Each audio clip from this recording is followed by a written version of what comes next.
मैंने तो सिर्फ पैर काटा था, सिर तो उसका बाप काटा था। ये कबूलनामा प्रभु शाह का था। नमस्कार, आदाब, सत श्री अकाल। मैं हूँ मोहम्मद इफ्तिखार। चलिए आपको ले चलते हैं आज से 5 साल पहले। गोरखपुर का अर्जुन सिंह परहरी अपने बड़े भाई और बहन काजल के साथ बेतिया से 15 किलोमीटर दूर चनपटिया थाना के चोहरी गांव में गोलगप्पा बेचने के लिए आता है। यहाँ वह कृष्णा शाह के घर में किराए पर रहने लगता है। कृष्णा के बगल में उसके भाई वीरेंद्र का घर रहता है। अर्जुन की बहन काजल की दोस्ती वीरेंद्र की दूसरी बेटी सीता से हो जाती है। सीता भी काजल के पास आने जाने लगती है। इसी बीच सीता और अर्जुन में भी दोस्ती हो जाती है। दोनों एक दूसरे से बातचीत करने लगते जाते हैं। दोनों एक दूसरे से प्यार करने लगते हैं। फिर दोनों एक दूसरे से शादी का फैसला कर लेते हैं।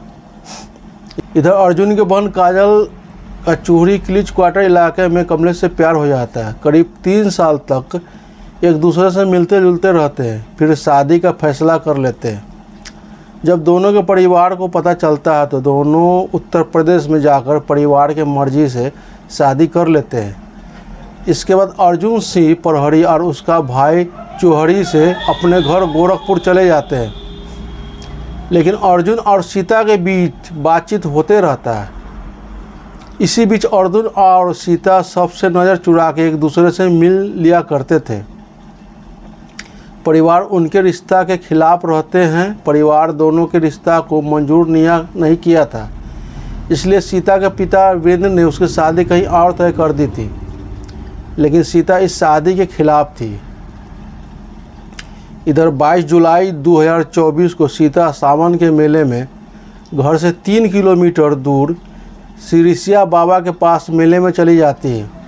वहाँ उससे मिलने गोरखपुर से उसका प्रेमी अर्जुन भी आया हुआ रहता है। दोनों वहाँ मुलाकात करते हैं। लेकिन गांव के कुछ लोग दोनों को मिलते देख लेते हैं और उसके पिता वीरेंद्र को बता देते हैं।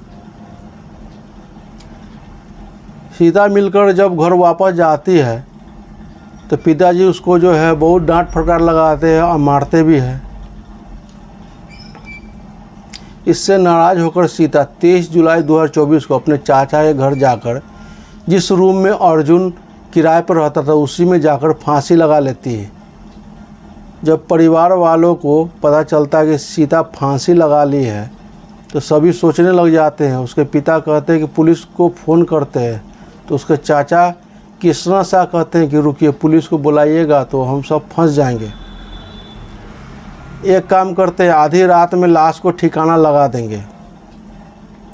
23 जुलाई 2024 के रात करीब 9 बजे कृष्णा शाह अपने दोस्त प्रभु शाह के घर जाता है। वो मछली का कारोबार करता है। उसे कुछ जरूरी काम बताकर अपने साथ अपने घर ले आता है। जब वो कृष्णा शाह के घर आता है तो पूरा घर सन्नाटा पसरा हुआ होता है। तब कृष्णा शाह सच्चाई बताता है कि मेरा भाई वीरेंद्र की बेटी सीता फांसी लगाकर आत्महत्या कर ली है। उसका शव मेरे घर के पीछे गोपाल तेली के खेत में उसका दाह संस्कार नहर में ले जाकर करना है। वो राजी हो जाता है। फिर कृष्णा शाह का बेटा गोलू, कृष्णा शाह का दूसरा भाई चंदेश्वर शाह, उसका बेटा विक्की और तीसरा भाई वीरेंद्र शाह साथ जाता है। यानी कुल 6 लोग होते हैं। नहर पर पहुंचने पर सीता के चाचा कृष्णा शाह कहते हैं लाश को पहले काट दो और बोरा में भरकर फेंक दो। फिर कृष्णा शाह का बेटा गोलू गरासा लेकर आता है और विक्की शाह मछली काटने वाला फसूल लेकर आता है। गोलू कुमार सबसे पहले सीता के सलवार समीज फसूल से काटता है। फिर गोलू कुमार दोनों पैर पकड़ता है। फिर प्रभु शाह पैर काट देता है। वीरेंद्र शाह अपनी लड़की के गर्दन काट देता है। उसके बाद दोनों चचेरा भाई विक्की शाह और कृष्णा शाह हाथ काट देता है। फिर प्लास्टिक के बोरी में भरकर मोटरसाइकिल पर लादकर गोलू नहर की ओर चला जाता है। मोटरसाइकिल विक्की चला रहा होता है जबकि गोलू पीछे बैठकर बोरा पकड़े हुए रहता है। नहर में जाकर बोरी को ठिकाना लगा देता है। इधर वीरेंद्र शाह, कृष्णा शाह और प्रभु शाह सभी मिलकर खून को पानी से साफ कर देता है जो काटने के बाद वहाँ पर जमा हो गया होता है। उसके बाद सभी अपना अपना घर आ जाता है।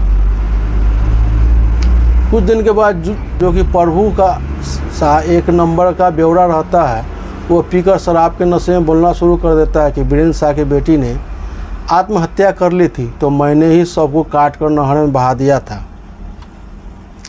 जिसके बाद आग की तरह ये बात गांव में फैल जाती है, ये बात पुलिस तक भी पहुंच जाती है, लेकिन पुलिस के पास किसी ने शिकायत नहीं की थी और न ही 100 मिला था। इस बीच 28 जुलाई 2024 को मझौलिया में शव बरामद होता है। फिर पुलिस लड़की के पिता वीरेंद्र को हिरासत में लेती है और फिर चौंकाने वाला खुलासा होता है। पुलिस आगे कार्रवाई में लग जाती है। दोस्तों, ये थी आज की कहानी। इसे सुनाने का मकसद किसी को हानि पहुंचाना नहीं बल्कि आगाह करना है। अगर सूझबूझ से परिवार काम लेता तो शायद न जान जाती और न ही परिवार बर्बाद होता। चाहे जो कुछ भी हो, कानून को अपने हाथ में नहीं लेना चाहिए था। खैर, अभी के लिए इतना ही। हम फिर मिलते हैं किसी और सच्ची कहानी के साथ। अब अपना और अपने परिवार का ख्याल रखें, खुश रहें।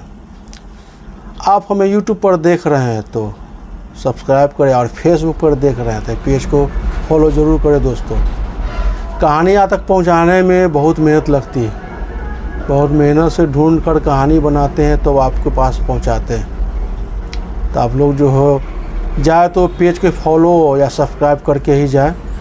अभी के लिए बस इतना ही। जय हिंद, जय भारत।